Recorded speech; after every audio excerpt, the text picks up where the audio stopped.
Hi students. So RRB JEE medical standard గురించి చాలామంది questions అడుగుతున్నారు. విత్ గ్లాసెస్, వితౌట్ గ్లాసెస్ ఎంత లిమిట్ వరకు ఉండొచ్చు, మేము ఏ పోస్ట్కి ఎలిజిబుల్ అనేది. సో దాని గురించి నేను ఈ వీడియోలో ఆల్రెడీ ఇంతకుముందు దీని గురించి నేను ఎక్స్ప్లెయిన్ చేశాను. బట్ ఆ వీడియో చేసినప్పటికీ మనకు ఏ బి రెండు కూడా లేసిక్లో అలవ్ లేవు. బట్ కరెంట్ నోటిఫికేషన్లో ఓన్లీ ఏ3 కేటగిరీని మాత్రమే తీసేశారు. అంటే బీకి కూడా లేసిక్ అలవ్ చేశారు. ముందు లేదు అది యాక్చువల్గా. ముందు క్రైటీరియాలో బీకి కూడా లేసిక్ నాట్ అలౌడ్, బట్ బీకి ఇప్పుడు అలౌ చేస్తున్నారు. సో దాంతోపాటు ఆ వీడియో చూడని వాళ్ళు కూడా ఉంటారు కాబట్టి మొత్తం నేను ఓవరాల్గా ఎక్స్ప్లెయిన్ చేస్తాను. అలానే ఈ ప్రొసీజర్ కూడా నేను ఎక్స్ప్లెయిన్ చేస్తాను ఎలా జరుగుతుంది మెడికల్ టెస్ట్ అనేది. ఓకే, సో ఫస్ట్ మనకున్నటువంటి ఓవరాల్ పోస్ట్స్ని మెడికల్ స్టాండర్డ్స్ ఇలా డివైడ్ చేసి ఉంటారండి. ప్రతి పోస్ట్కి కూడా ఒక మెడికల్ స్టాండర్డ్ అనేది ఉంటుంది. ఇప్పుడు ఏ స్టాండర్డ్ ఉన్న వాళ్ళు బై డిఫాల్ట్ బి అండ్ సికి ఎలిజిబుల్ అయిపోతారు. బి అండ్ సి బి ఉన్న వాళ్ళు సి దానికి ఎలిజిబుల్ అవుతారు. సి అని ఉన్నట్టు ఓన్లీ సి దానికి వాళ్ళు ఎలిజిబుల్ అవుతారు అనమాట. ఇందులో చాలా ఉంటాయి. A1, A2, A3 ఇలా చాలా ఉంటాయి. A1 మనకు లేదు, కానీ లోకో పైలట్ వాళ్ళకు A1 స్టాండర్డ్ ఉండాలి. 6/6 విజన్ ఉండాలి వాళ్ళకి. మనకు అంత అవసరం లేదు. మనకు A3 ఉన్నా కూడా సరిపోతుంది. అన్ని పోస్టులకు కూడా సరిపోతుంది A3 విజన్ వరకు. ఓకే, అది A3 అంటే ఏంటి అదంతా ఒకసారి చూపిస్తాను మీ ఐడియా కోసం. సో జనరల్గా మనం ఐ టెస్ట్కి వెళ్ళినప్పుడు మనకు ఫస్ట్ వితౌట్ లెన్స్ మీకు ఎంత దూరం వరకు కనపడుతుంది అనేది చూస్తారు. తర్వాత విత్ లెన్స్ ఎంత దూరం వరకు కనపడుతుంది అనేది చూస్తారు. సో మనకు ఇప్పుడు ఇక్కడున్న చార్ట్, ఇది రకరకాల చార్ట్స్ ఉంటాయండి. ఇక్కడున్న చార్ట్లో ఈ లెటర్ మీకు కనపడితే 6/6, ఇది కనపడితే 6/9, ఇది కనపడితే 6/12, 6/18, 6/24, 6/38. సో మీరు ఎంత కింది వరకు చూడగలిగితే మీకు అంత ఐసైట్, అంత డిస్టెంట్ విజన్ ఉన్నట్టు అనమాట. ఓకే, సో ఇప్పుడు ఇంకా సింపుల్గా చెప్పాలంటే మీకు 10 మీటర్ల దూరంలో ఉన్న లెటర్ని 6/6 విజన్ అతను చదవగలిగితే, అదే లెటర్ని 6/12 ఉన్న అతను 5 మీటర్ల డిస్టెన్స్లో ఉన్నప్పుడు మాత్రమే చదవగలడు. ఈ టైప్ ఆఫ్ ప్రాబ్లమ్స్ మనం ట్రాన్స్పోర్టేషన్ ప్రీవియస్ గేట్లో కూడా సాల్వ్ చేసినవి ఉంటాయి. ఏ పర్సన్, ఒక డ్రైవరు రోడ్ మీద ఉన్నటువంటి సైన్ బోర్డు ఎంత దూరంలో చూడగలడు, 6/9 విజన్ ఉన్న డ్రైవర్ డ్రైవ్ చేస్తుంటే అని ప్రీవియస్ గేట్ ఐ థింక్ 2 సార్లు కూడా వచ్చింది మనకు ప్రీవియస్ గేట్లో. సో దాని అర్థం ఏంటంటే ఇది. ఓకే, మీరు ఏ డెప్త్ వరకు లెటర్స్ చదవగలరు అనే దాన్ని బట్టి ఉంటుందన్నమాట. సో దాన్ని డయాప్టర్ కన్వర్షన్. డయాప్టర్స్ అంటే మీకు -2 సైట్ -1.5 ఉంటుంది కదా, దీన్ని డయాప్టర్స్ అంటారు అనమాట. ఓకే, సో దీన్ని బట్టి మీరు మెడికల్లీ ఏ స్టాండర్డ్ కిందకి వస్తారనేది చెక్ చేసుకోండి. ఓకే, సో ఫస్ట్ A3 మన నోటిఫికేషన్కి కావాల్సినవి A3, B1, B2, C1. మిగిలినవి మనకు అవసరం లేదు. మన పోస్టులకు ఏవైతే అవసరమో అవి మాత్రమే మనకు మెన్షన్ చేశారు. So first physically fit in all aspects, అంటే బీపీ, షుగరు, బ్లడ్ టెస్ట్లు ఇవన్నీ చేస్తారు. బట్ మెడికల్ అంటే షుగర్ ఉండగానే తీసేస్తారా అంటే అట్లా తీసేసేది ఏం లేదండి. మరీ మెడికల్లీ అన్ఫిట్ అని డాక్టర్ ఫీల్ అయ్యేంత తేడా ఉంటే తప్ప అది పెద్ద క్రైటీరియా కూడా ఏం కావు. హర్నియా ఇట్లాంటి, లేదా ఏదైనా క్రానికల్ డిసీజ్ ఉన్నవి అలాంటివి ఏమైనా ఉంటే సో ఎక్స్రేలు, ఈసీజీలు అన్ని టెస్టులు చేస్తారు. సో వన్ ఆఫ్ ది స్టూడెంట్కి 3 రోజులు పట్టిందంట మొత్తం అన్ని టెస్టులు కంప్లీట్ అవ్వడానికి. చాలామంది ఉంటారు కదా, నెంబర్ ఆఫ్ టెస్టులు కూడా ఎక్కువ కాబట్టి 3 డేస్ ఉన్నారంట వాళ్ళు అప్పుడు. సో టెస్టులు అయితే స్ట్రిక్ట్గానే జరుగుతుంది. మనకు స్టేట్ గవర్నమెంట్లో రిలేటివ్లీ కొంచెం లిబరల్గానే ఉంటుంది. ఎందుకంటే నేను చూసినంత వరకు అయితే మామూలు గవర్నమెంట్ డాక్టర్తో పలానా లిస్ట్ ఆఫ్ టెస్టులు చేయించుకొని సర్టిఫికేట్ సబ్మిట్ చేసే ప్రాసెస్సే ఉంటుంది అనుకుంటున్నాను. చాలా పిఎస్యూస్లో కూడా సర్టిఫికేట్ సబ్మిషన్ ఉంటుంది. కొన్ని పిఎస్యూస్లో వాళ్ళే టెస్టులు చేస్తారు. సో అలా రైల్వే కూడా వాళ్ళే టెస్టులు చేస్తారు కాబట్టి మీరు ఏదో సర్టిఫికేట్ తీసుకెళ్ళి ఇవ్వడం అనేది కూడా ఉండదు. మెడికల్ అనేది స్ట్రిక్ట్గానే జరుగుతుంది రైల్వేలో. ఓకే, సో ఫిజికల్లీ ఫిట్ అనేది రెగ్యులర్ అన్ని గవర్నమెంట్ జాబ్స్కి ఉన్నటువంటి రెగ్యులర్ ప్రాసెస్. ఇది కాకుండా రైల్వేలో ఐసైట్ అనేది చాలా చాలా ఇంపార్టెంట్ కాబట్టి మనకు సో దానికి సంబంధించి డివిజన్స్ ఏంటి, మీరు దేనికి ఎలిజిబుల్ అవుతారనేది మీరు టెస్ట్ చేసుకోండి. ఓకే, సో ఫస్ట్ ఇక్కడ 6/9, 6/12 ఇవన్నీ మీకు అర్థమైనాయి కదా. సో బేసిక్గా మీకు టెస్ట్ చేసేటప్పుడు ఫస్ట్ వితౌట్ స్పెట్స్ చూస్తారనమాట విజన్. సో వితౌట్ స్పెట్స్ మీకు 6/9 వచ్చింది అనుకోండి. వితౌట్ స్పెట్స్ మీకు 6/9 వచ్చేసింది అంటే డైరెక్ట్గా మీకు A3. 6/6 కూడా అవసరం లేదు యాక్చువల్గా. 6/9 విజన్ ఉన్నా సరిపోతుంది, డైరెక్ట్లీ మీకు A3 వచ్చేస్తుంది. అలా కాకుండా అంటే ఇది వితౌట్, ఇక్కడ ఇది విత్, ఇది వితౌట్ అన్నట్టు. ఈ ఫస్ట్ ఉంది కదా, ఓవరాల్గా వాళ్ళకు డిస్టెంట్ విజన్ 6/9 ఉండాలి ఓవరాల్గా. అంటే విత్ గ్లాసెస్ ఉన్నా పర్వాలేదు. విత్ గ్లాసెస్ ఉన్న 6/9 విజన్ ఉంటే సరిపోతుంది. సో ఇక్కడ 6/9 విత్ ఆర్ వితౌట్ గ్లాసెస్ ఉంటే మీకు డైరెక్ట్గా A3 వచ్చేస్తుంది. అంటే వితౌట్ గ్లాసెస్ డైరెక్ట్గా 6/9 ఉందంటే మీకు A3 అనేది వచ్చేస్తుంది.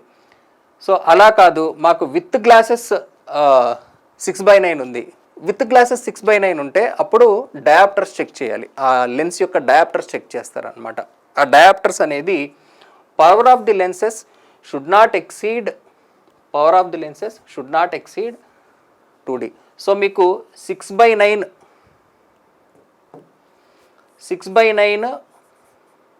వితౌట్ గ్లాసెస్ ఉందనుకోండి, డైరెక్ట్గా A3. ఓకే, అలా కాకుండా 6/9 విత్ గ్లాసెస్ ఉందనుకోండి అండ్ మీకు ఐసైట్ డయాప్టర్స్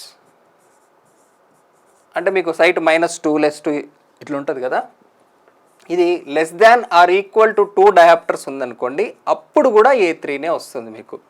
అలా కాకుండా మీకు 6/9 విజన్ విత్ గ్లాసెస్ ఉండి అండ్ డయాప్టర్ బిట్వీన్ 2 to 4 ఉందనుకోండి, 2 to 4 ఉందనుకోండి, అప్పుడు మీకు B1 వస్తుంది. ఓకే, ప్రొవైడెడ్ ఈ రిమైనింగ్ టెస్ట్లు అన్నీ కూడా పాస్ అవుతాయి. రిమైనింగ్ టెస్ట్లు అంటే colour vision, binocular vision, night vision, mesopic vision, ఇవన్నీ పాస్ అవుతే మీకు B1 వస్తుంది. ఇవన్నీ పాస్ అయ్యారు, కానీ ఇందులో ఏదో ఒకటి మిస్ అయింది, కలర్ విజన్ కానీ, నైట్ విజన్ కానీ, మిసోపిక్ విజన్ కానీ, బట్ బైనాక్యులర్ మాత్రం కరెక్ట్గా ఉంది, అప్పుడు B2 వస్తుంది. మనకి అప్పుడు B2 వస్తుంది. ఓకే, నెక్స్ట్ మీకు డైరెక్ట్ వితౌట్ గ్లాసెస్ 6/18 వచ్చింది, 6/18 వచ్చింది, డైరెక్ట్లీ మీకు C1 వచ్చేస్తుంది. అలా కాదు విత్ 6/18 మీకు వితౌట్ గ్లాసెస్ లేదు, అప్పుడు విత్ గ్లాసెస్ మీరు 6/12 విజన్ వరకు తీసుకురాగలిగారు అనుకోండి, అప్పుడు నో ప్రాబ్లం. సో మీరు గ్లాసెస్ పెట్టుకునైనా సరే అట్లీస్ట్ మీరు 6/18 దాకా రాగలిగినా సరిపోతుంది. సో అలా కాదు, మీకు డైరెక్ట్ 6/9 6/12 కదా ఇది, ఓకే 6/9 ఓకే. సో అలా కాకుండా మీకు డైరెక్ట్ వితౌట్ గ్లాసెస్ 6/12 ఉన్నా కూడా మీరు దీనికి ఎలిజిబుల్. డైరెక్ట్లీ వితౌట్ గ్లాసెస్ 6/12 ఉన్నా కూడా దీనికి ఎలిజిబుల్. అలా కాకుండా డైరెక్ట్లీ వితౌట్ గ్లాసెస్ మీకు 6/18 ఉందనుకోండి, అప్పుడు కూడా మీరు C పోస్ట్కి ఎలిజిబుల్. లేదు మీకు డయాప్టర్స్ చాలా ఎక్కువ ఉంది, బట్ విత్ గ్లాసెస్ మీకు 6/12 డిస్టెన్స్ విజన్ ఉంది, అలాంటి కేసులో కూడా సరిపోతుంది. సో ఈ రెండిట్లో ఏదో ఒక కండిషన్ మీరు మీట్ అవ్వాలి అంతే. సో అప్పుడు మీరు ఎలిజిబుల్ అవుతారు. సో వితౌట్ గ్లాసెస్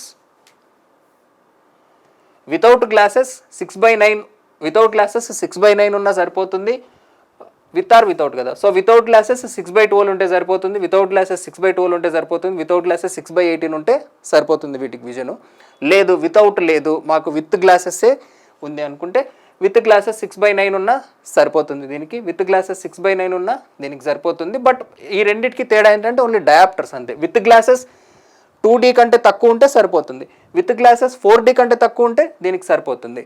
లేదు ఏదైనా కలర్ బ్లైండ్నెస్ అవి ఉంటే మీకు B2 వరకు వస్తుంది. నెక్స్ట్ వితౌట్ గ్లాసెస్ 6/18 ఉన్నా ఓకే, విత్ గ్లాసెస్ 6/12 ఉన్నా ఓకే. సో ఈ రెండిట్లో ఏదో ఒక కండిషన్ మీట్ అవుతే మీకు సరిపోతుంది. దీనికి డయాప్టర్ లిమిట్ అనేది లేదు, దీనికి డయాప్టర్. సో మీరు జస్ట్ ఆ 6/12ని with glasses or without glasses just చూడగలుగుతున్నారు 6/18 అన్నా కూడా మీకు C1 అనేది వస్తుంది. ఓకే, తర్వాత లేసిక్. సో లేసిక్ అనేది ఓన్లీ A3 స్టాండర్డ్ A3 పోస్టులకి మాత్రమే నాట్ ఎలిజిబుల్ అండి. Okay, so remaining B category and A కేటగిరీకి లేసిక్ కూడా అలౌడ్.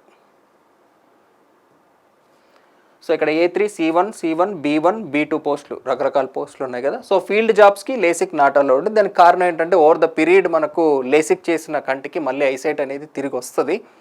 జనరల్గా వాళ్ళు చెప్పేది ఏంటటువంటిది అయితే డాక్టర్స్ 40 years ఏజ్ వరకే దీని వ్యాలిడిటీ ఉంటుంది. అంటే ఎక్కువ ఏజ్లో చేయించుకుంటే మీకు పెద్ద లాభం కూడా ఉండదు లేసిక్ చేయించుకునేంత ఖర్చు పెట్టి. ఇది నేను ఎందుకు చెప్తున్నా అంటే నేను కూడా లేసిక్ చేయించిన కాబట్టి, ఇప్పుడు కాదు 12 సంవత్సరాల క్రితం చేయించిన. కరెక్ట్గా నా బీటెక్ అయిపోయిన తర్వాత ఇయరే చేయించిన. సో ఇప్పటివరకు అయితే నాకు విజన్లో ఎటువంటి తేడా రాలేదు. 35 ఇయర్స్ ఉన్నాయి నాకు, ప్రస్తుతం 36th ఇయర్ రన్నింగ్. ఇప్పటివరకు అయితే నాకు విజన్లో 6/6 విజనే ఉంది. నేను రీసెంట్గా కూడా టెస్ట్ చేసుకున్నా. మరి బట్ వాళ్ళు ఇచ్చే వ్యాలిడిటీ 40 ఇయర్సే కాబట్టి జనరల్గా ఫీల్డ్లో రిస్క్ తీసుకోలేరు కాబట్టి మేబీ బహుశా లేసిక్ ఓన్లీ ఫీల్డ్ జాబ్స్కి అలౌ చేస్తుండకపోవచ్చు. Maybe that might be the reason. అంటే నేను చేయించుకున్నప్పుడు నాకు డాక్టర్ 40 ఇయర్స్ వరకే మీకు విజన్ క్లియర్గా ఉంటుంది, తర్వాత తగ్గిపోతుంది, పర్వాలేదా చేయాలా అని అడిగారు కాబట్టి. ఈ లేసిక్లో కూడా అంటే పర్టికులర్గా ఇంకా కొంతమంది మేము దీనికోసమే లేసిక్ చేయించుకుంటా అంటున్నారు కానీ, but I don't feel it's worth. అంటే నిజంగా మీకు జాబ్ వచ్చేస్తుందనే గ్యారంటీ కూడా లేనప్పుడు ఆపరేషన్ మీరు ఎలాగో చేయిస్తానంటే ఓకే, బట్ ఓన్లీ జాబ్ కోసం చేయించడం అనేది నేనైతే పర్సనల్గా అంత సజెస్ట్ ఏం చేయను. ఇక కంప్లీట్లీ అది మీ చాయిస్ అండి, నేనైతే రికమెండ్ చేయలేను. ఎందుకంటే కంటి విషయం కదా, అండ్ ఎంత ఖర్చుతో కూడుకున్న విషయం, అదేం అంత అఫోర్డబుల్ కూడా కాదు అందరికీ. నేను చేయించుకున్నప్పుడు కూడా నాకు అప్పట్లోనే 2012లో 40,000 ఎంత అయినట్టు గుర్తు, మరి ఇప్పుడు ఎంత ఉందో నాకు తెలియదు.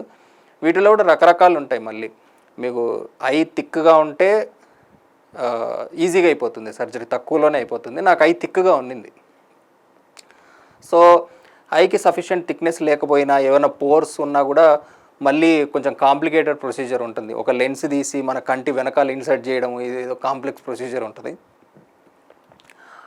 సో అదైతే ఇంకా పెద్ద హెడేక్ అది ఇంకా.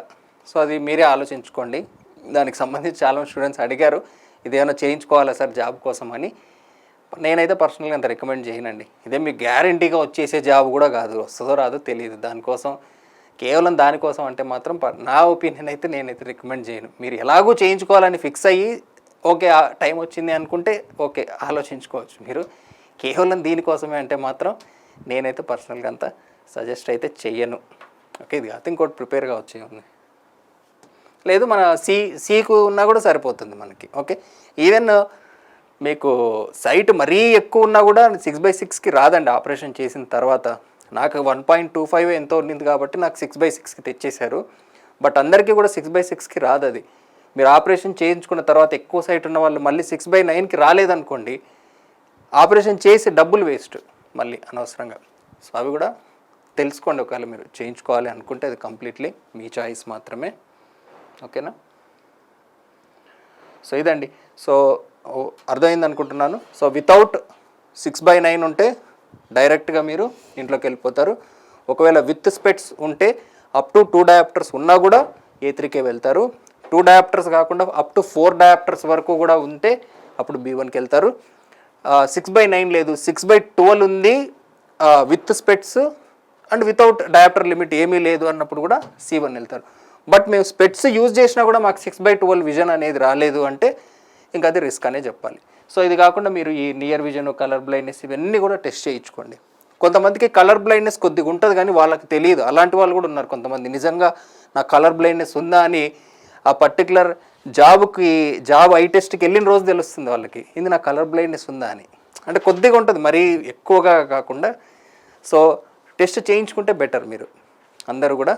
సో దట్ మీరు ఏ పోస్ట్కి ఎలిజిబుల్లో దాన్ని బట్టి మీరు ఎంత కట్ ఆఫ్ పెట్టుకోవాలనేది కూడా మీకు కూడా రఫ్గా ఒక ఐడియా అనేది వస్తుందన్నమాట. సో ఇంకా ఏమైనా డౌట్లు ఉన్నా, నేను ఏదైనా తప్పు చెప్పినా కూడా కామెంట్ సెక్షన్లో అడగండి. నేను కూడా ఏదైనా ఒకవేళ మిస్టేక్ చెప్పి ఉంటే కామెంట్ సెక్షన్లో నేను మళ్ళీ అప్డేట్ చేస్తాను. Thanks for watching.